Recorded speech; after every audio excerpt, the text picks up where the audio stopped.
Quique Setién veut redonner une chance à Philippe Coutinho de briller au FC Barcelone. On se rappelle tous quand même que de base Philippe Coutinho c'est un excellent joueur, il avait démontré à l'Espagnol Barcelone, à l'Inter Milan et forcément aussi avec le Brésil et surtout avec Liverpool. Au Barça, il a jamais su trouver sa place sur le terrain, dans le collectif, dans le jeu, il a jamais su bonifier à lui tout seul le jeu malgré des fois quelques coups d'éclat, quelques buts, quelques passes décisives assez intéressantes, mais contre les grosses équipes ou les gros moments en Ligue des Champions, il a rarement été présent. Que ce soit en ailier, en milieu offensif, en milieu relayeur, etc. Il a jamais su trouver sa place, il a toujours été un petit peu perdu sur le terrain, il a jamais su bouger comme il faut, il a jamais su intégrer la tactique du Barça, qu'il avait donc prêté au Bayern, dans lequel il a plus ou moins brillé, dans lequel il a surtout été critiqué par rapport à son jeu qui manquait d'impact, qui n'était pas assez tranchant, ni puissant, ni rien. Du coup, malgré quelques buts avec le Bayern ou le Barça, personne en tout cas ne souhaite le conserver. Le Bayern ne veut pas lever son option d'achat qui est quand même beaucoup trop élevé par rapport à sa vraie valeur. Le Barça l'avait surpayé à l'époque quand il était à Liverpool. En plus de ça, son salaire est quand même plutôt élevé. Du coup, entre la crise du coronavirus, les salaires qui ont diminué ou du moins qui ont été mis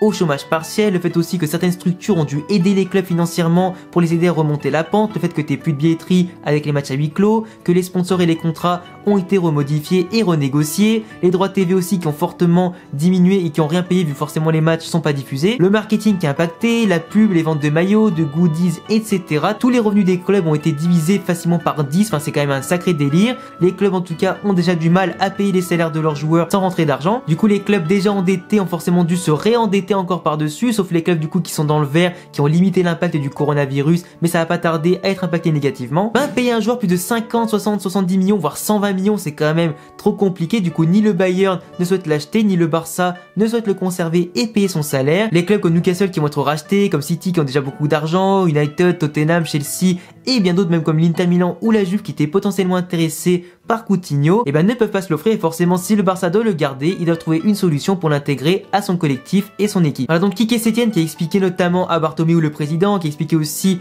à son staff comment il pourrait faire jouer Philippe Coutinho, même si bien sûr toute la presse catalane est intriguée. On sait qu'il a le profil de base pour jouer au Barça, qu'il a les compétences et le talent, mais est-ce que ça peut vraiment rentrer et prendre la mayonnaise avec Busquets, De Jong, Rakitic, Vidal, Arthur et surtout Messi, Suarez et les autres attaquants? Et la réponse donnée par Quique Setién serait notamment de passer à un 4-2-3-1 et offrir simplement le poste de numéro 10 à Coutinho pour qu'il puisse briller comme il le faisait à l'époque à Liverpool ou au Brésil. De base, on sait que le Barça joue en 4-3-3 avec un triangle à point de base, du coup avec Busquets ou De Jong qui est donc placé un peu plus bas, ou des fois c'est Arthur sur un petit peu les dispositions et forcément l'effectif que t'as sous la main. Mais le gros problème c'est qu'à l'époque, Coutinho quand il joue sur le côté, il a pas forcément la vitesse d'un ailier, même si des fois il a la technique pour dribbler, pour recentrer, pour bien sûr frapper avec ses fameux enroulés. Ça donnait pas satisfaction, des fois il stoppait un petit peu le jeu du Barça, il avait du mal à le fluidifier. Quand il est pareil milieu relayeur, il a du mal à se situer entre la défense et l'attaque, il avait du mal en tout cas à bien se déplacer pour pas laisser de trous dans le jeu du Barça, il avait du mal aussi à ne pas empiéter sur les zones des autres. La meilleure solution trouvée, c'est forcément le poste de numéro 10 qui correspond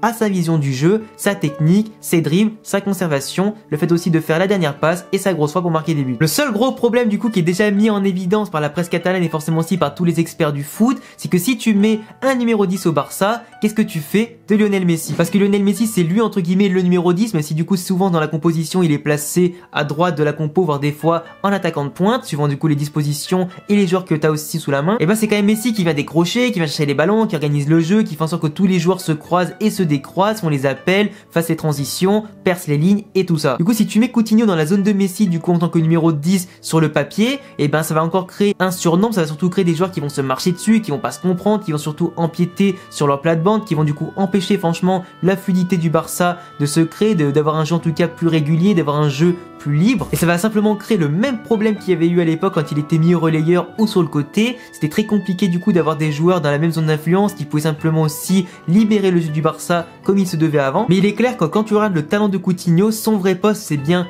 numéro 10, ce n'est pas 8, ce n'est pas 6, ce n'est pas ailier, ce n'est pas attaquant, c'est bien numéro 10. En tout cas c'est comme ça qu'à Liverpool il avait brillé, même si par un moment des fois Liverpool il jouait sur le côté gauche, ça lui arrivait aussi des fois de repiquer dans l'axe. Il était sur le côté gauche sur le papier, mais il jouait plus souvent dans l'axe que sur le côté gauche. En tout cas derrière un attaquant comme Suarez avec bien sûr Messi à droite pour l'épauler, il sera bien sûr bien entouré avec Griezmann aussi bien évidemment, mais c'est un joueur pour moi qui doit aussi être au centre du jeu d'une équipe. Malheureusement, c'est aussi le cas de Griezmann qui doit être au centre de l'attention s'il va avoir en tout cas de l'importance, s'il veut avoir le ballon, le redemander, le retoucher, faire des 1-2, maîtriser aussi bien sûr les occasions qu'il peut avoir sous la main. Coutinho, c'est quasiment la même chose. Moins il a d'emprise sur le football, sur le jeu de son équipe, moins il sera bon, et on l'a clairement vu au Bayern et au Barça. Du coup, d'un côté, ça peut être une bonne solution pour le relancer, lui donner plus d'emprise et surtout éviter à Messi, pourquoi pas, de trop décrocher, de rester plus dans une zone d'influence qui sera offensive dans les 20-30 derniers mètres et forcément aussi être plus appliqué à marquer des buts plutôt qu'à faire le jeu du Barça. On aurait d'un côté une dépendance moins forte à Messi sur le jeu du Barça qui pourrait bien sûr intervenir en cas de problème, et quand du coup tu as la possession, il pourrait être tranquille. On aurait donc un Messi moins fatigué qui sera surtout plus décisif, même si bien évidemment c'est pas le mec qui court le plus